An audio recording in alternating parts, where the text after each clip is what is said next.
మీ అందరికీ నమస్కారము. మాది ఆదిలాబాద్, నిజామాబాద్, కరీంనగర్. 80 మంది ఉన్నాం ఇక్కడ. 80 మందికి జీతాలు లేవు. 500 రూపాయల జీతము ఇగో ఈ జంగల్లో పడేసింది. మాకు 3 నెలల సంధి తిండి లేదు, నీళ్లు లేవు, స్నానం చేద్దామంటే నీళ్లు లేవు, బట్టలు వండుకుందామన్నా నీళ్లు లేవు, తాగటానికి సుగా నీళ్లు లేవు. జరా మాది పరిస్థితి చూసి మీ మీడియాలు, మీ విలేకరులు, మీ అందరు కలిసి మమ్మల్ని రప్పించేందుకు ప్రయత్నం చేయండి. జరా మీ దండం పెడతాము. మీ ఆశీర్వాదం, మీకు అందరికీ మా ఆశీర్వాదము.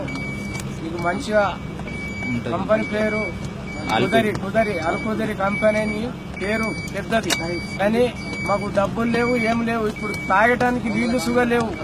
మేము సౌదీ అరేబియాలో ఉన్నాము. ఇప్పుడు మేము దగ్గర అంటే మక్కకు దగ్గర ఉన్నాము. మక్క దగ్గర మమ్మల్ని తీసుకొచ్చి జంగల్లో పడేసిండ్రు. జంగల్లో పడేసి ఈ కాయిదాలు ఏరుండ్రి, లేకుంటే తన్నుడు, లేకుంటే పోలీసు వాళ్ళు తీసుకుపోతున్నారు.